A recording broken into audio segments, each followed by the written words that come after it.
BCom part second की company अधिनियम में हम उद्देश्य वाक्यों में परिवर्तन के संबंध में अध्ययन कर रहे थे। आज हम देख रहे हैं कि उद्देश्य वाक्य में परिवर्तन किस प्रकार से किया जाता है।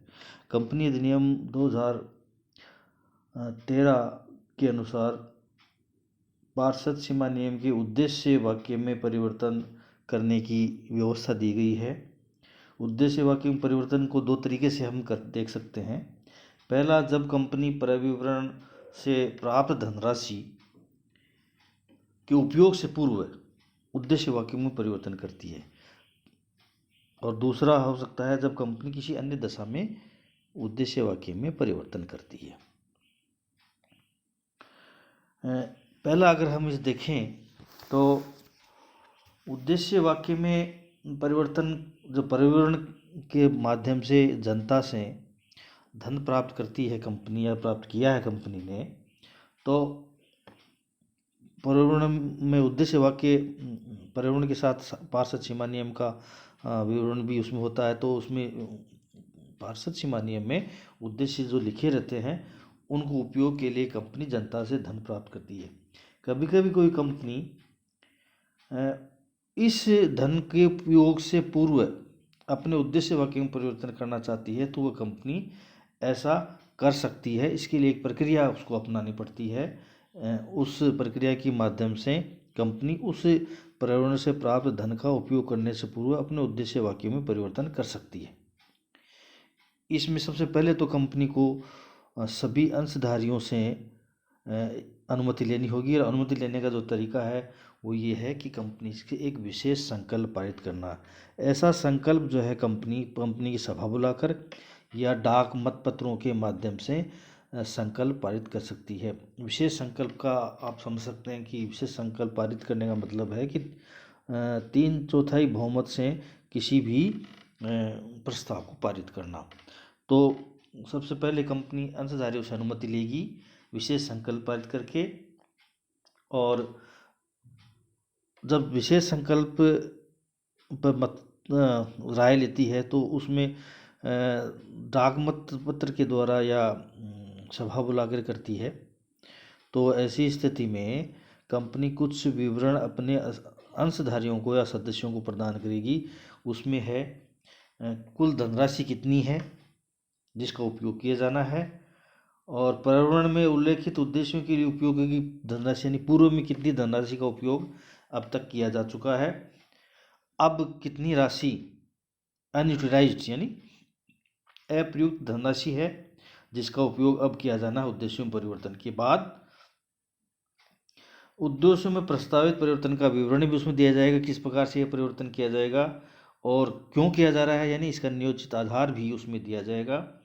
नए उद्देश्यों के उपयोग के लिए प्रस्तावित धनराशि कितनी अनयूटिलाइज्ड यानी अप्रयुक्त पूरी राशि उपयोग की जानी है इन उद्देश्यों के लिए, या उसमें से कितनी राशि प्रयोग की जाएगी, वो भी विवरण उसमें दिया जाएगा। परिवर्तन का कंपनी के आय या नगद प्रवाह पर क्या प्रभाव पड़ेगा, इसका विवरण भी इसमें दिया जाएगा। और प्रस्तावित संकल्प पर सदस्यों द्वारा सूचना आधारित निर्णय के लिए संबंधित अन्य सूचनाएं जो हैं वो इसमें दी जाएंगी, और उसके आधार पर फिर सदस्य अपनी राय व्यक्त करेंगे या अपनी सहमति प्रदान करेंगे। और इसमें यह भी है कि जो ये विवरण दिया जा रहा है, ये परिवर्तन का जो संकल्प पारित किया जा रहा है, इस संकल्प की जो सूचना कोई अन्य व्यक्ति भी लेना चाहता है या कोई सदस्य लेना चाहता है, तो वो स्थान भी उसमें दिया जाएगा कि वो सूचना कहाँ पर कंपनी में उपलब्ध। वैसे सामान्य तौर पर कंपनी की जो रजिस्टर्ड कार्यालय होता है, हेड ऑफिस जो कहते हैं, उस पते पर वो अवेलेबल होती है, और वहाँ कोई भी व्यक्ति उसको देख भी सकता है। तो एक तो संकल्प पारित कर लिया, दूसरा है संकल्प का इस जो विवरण है, जो इस संकल्प जो है इसका विवरण का प्रकाशन भी कंपनी विज्ञापन प्रकाशन भी करेगी, जो कि स्थानीय अखबार और नेशनल अखबार में इसकी सूचना प्रकाशित की जाएगी। इसमें जो है वो जो सदस्यों को डाक द्वारा मतपत्र भेजने की प्रक्रिया के तहत जो सूचना उनको भेजी गई है वही विज्ञापन उस अखबार में भी दिया जाएगा, ताकि कोई वंचित ना रहे और सभी सदस्य अंशधारियों पर तक उसकी सूचना पहुंच जाइए कि कंपनी क्या परिवर्तन करना चाहती है। इसके बाद में यदि अंशधारी कोई असहमत होता है इस परिवर्तन से, तो उन्हें कंपनी प्रतिभूतियों से निकलने की, यानी वह चाहे तो कंपनी से अपना हिस्सा निकाल करके या अपनी सदस्यता समाप्त करवा करके वो अलग हो जाता है। उसकी का अवसर भी ऐसे व्यक्तियों को जो असहमति व्यक्त करते हैं उनको दिया जाना चाहिए। प्रतिभूतियों के बाहर निकलने का अवसर देने के साथ सेबी द्वारा निर्धारित कोई नियम है, अनुरूप है, उनके अनुरूप जो है ये कार्य किया जाएगा। तो इस तरह से अगर कंपनी पर्यावरण के धनराशि का उपयोग करती है तो 3 बातें उनको करनी होगी। अन्य दशा में यदि कंपनी परिवर्तन करना चाहती है उद्देश्य वाक्य में, तो वह एक विशेष संकल्प पारित उसमें भी करना होगा। उस विशेष संकल्प पारित करके कंपनी जो है डाकपत्र के माध्यम से वो पारित किया जाएगा। और अन्य दशा में भी कंपनी अपने उद्देश्य वाक्य में परिवर्तन कर सकती है। वो सब प्रक्रिया वही अपनानी होगी उसको। कुछ प्रावधान जो है उद्देश्य वाक्य में परिवर्तन के लिए दिए गए हैं कंपनी अधिनियम के अंतर्गत, उसका उल्लेख हम करते हैं। तो उसमें सबसे पहला आता है संबंधित नियामक संस्था से अनुमोदन करवाना। यानी यदि कंपनी अपने उद्देश्य वाक्य में परिवर्तन करने का इरादा रखती है तो कोई रेगुलेटरी बॉडीज़ हैं, यानी जैसे रिजर्व बैंक या सेबी हैं, तो उनसे भी अनुमोदन कराना ज़रूरी होता है। ऐसी दिशा में कंपनी जो है उनको आवेदन करेगी और परिवर्तन के लिए नियामक संस्थाएं उसको अनुमोदन करेंगी। उसके बाद ये प्रक्रिया आगे बढ़ेगी। इसके बाद में अनुमोदन करने के बाद रजिस्ट्रार को भी कुछ प्रलेख फाइल करने होंगे जो उद्देश्य वाक्य में परिवर्तन के कार्य हैं। उसमें कंपनी विशेष संकल्प जो पारित किया है उसका, और समाचार पत्रों में प्रकाशित संकल्प या जो भी डाक पत्र मत द्वारा सूचना विवरण दी है उसका। और नेक्स्ट है इस बात का प्रमाणित करने वाला प्रमाण पत्र भी प्रस्तुत किया जाएगा, जिसमें उद्देश्य में परिवर्तन के विशेष संकल्प से सहमत सभी अंशधारियों को उनके निवेश प्रतिभूति से बाहर निकलने का अवसर दिया गया है। और नेक्स्ट होगा संबंधित नियामक संस्थाओं से कोई अनुमोदन यदि प्राप्त किया है तो उसका, ये 4 चीज़ें जो है वो रजिस्ट्रार को यहाँ प्रस्तुत करनी होंगी। ये नियम वैसे 2015 में जोड़ा गया है। इन सब के लिए एक प्रस्तावित फॉर्म है और उसके के साथ संलग्न कर इनको भेजा जाता है।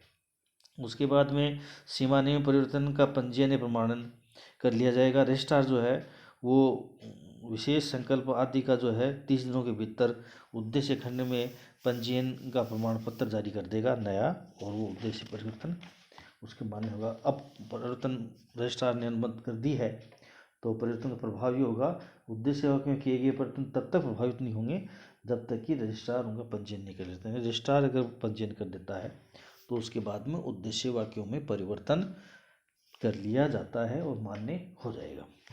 ये तो उद्देश्य वाक्यों में परिवर्तन था पार्षद सीमा नियम के। और उसके बाद में कंपनी के दायित्व वाक्य में परिवर्तन किस प्रकार से किया जाएगा। कंपनी में दायित्व वाक्य में परिवर्तन कर सकती है। कभी कभी कोई कंपनी अपने दायित्व में कमी या अधिक कर सकती है दायित्व में। ये जब कंपनी, ऐसा सामान्यतः कब होता है, जब कंपनी किसी एक वर्ग की कंपनी को अन्य वर्ग की कंपनी में परिवर्तित किया जाता है, तो इस अधिनियम के अंतर्गत पंजीकृत किसी भी एक कंपनी को किसी अन्य वर्ग की कंपनी में परिवर्तन करने के लिए पार्षद सीमा नियम तथा अंतर नियम में परिवर्तन करना होता है। यदि कोई विशेष वर्ग की कंपनी अपने आप को किसी अन्य वर्ग की कंपनी में परिवर्तन करना चाहती है तो उसे विशेष संकल्प पारित करके रजिस्ट्रार के पास आवेदन करना होगा। और इसके अतिरिक्त वे सब औपचारिकताएं पूरी करनी होंगी जो किसी एक कंपनी के पंजीयन के लिए आवश्यक है। यानी इसमें जितनी भी औपचारिकताएं हैं उद्देश्य परिवर्तन की, तो एक नई कंपनी का आप पंजीयन करवाते हैं, जिसकी प्रोसेस होती है वो सारी प्रोसेस एक कंपनी को दोबारा करनी होगी और उसके माध्यम से सारे प्रलेख रजिस्ट्रार को प्रस्तुत करके कंपनी दायित्व वाक्य में परिवर्तन का आवेदन करेगी और रजिस्ट्रार जो है नया समन्वय का प्रमाण पत्र जारी कर देगा। इस प्रकार से कंपनी अपने उद्देश्य दायित्व वाक्य में परिवर्तन कर सकती है। फिर आता है पूंजी खंड में परिवर्तन। पूंजी वाक्य जो कंपनी का पार्षद सीमा नियम का, उसमें परिवर्तन यदि कंपनी के अंतर्नियम अधिकार देते हैं तो अंशों द्वारा सीमित कोई भी कंपनी जो है वो अपने सीमा नियम के पूंजी खंड में परिवर्तन कर सकती है। ऐसे परिवर्तन के बाद में कंपनी अपनी अधिकृत अंश पूंजी में वृद्धि, कमी या अंश पूंजी का पुनर्गठन करती है। कभी कभी कंपनी जो है अंशों का स्कंद में या स्कंद का अंशों में परिवर्तन का कार्य भी करती है धारा 61 के अंतर्गत।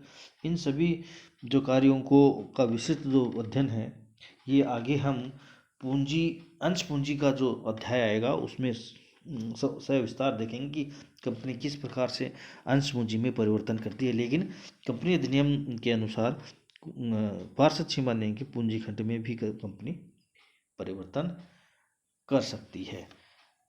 अब ये पार्षद सीमा नियम की विशेष सामग्री और पार्षद सीमा नियम किस प्रकार से परिवर्तन किया जाता है इसका अध्ययन हम कर चुके हैं। अब आगे एक क्वेश्चन आपके एग्जाम में बार बार आता है, उसका हम अध्ययन आगे करेंगे कि अधिकारों के भार का सिद्धांत क्या कहता है या ये सिद्धांत क्या है। इसका चर्चा हम अगले में उसमें करेंगे। धन्यवाद।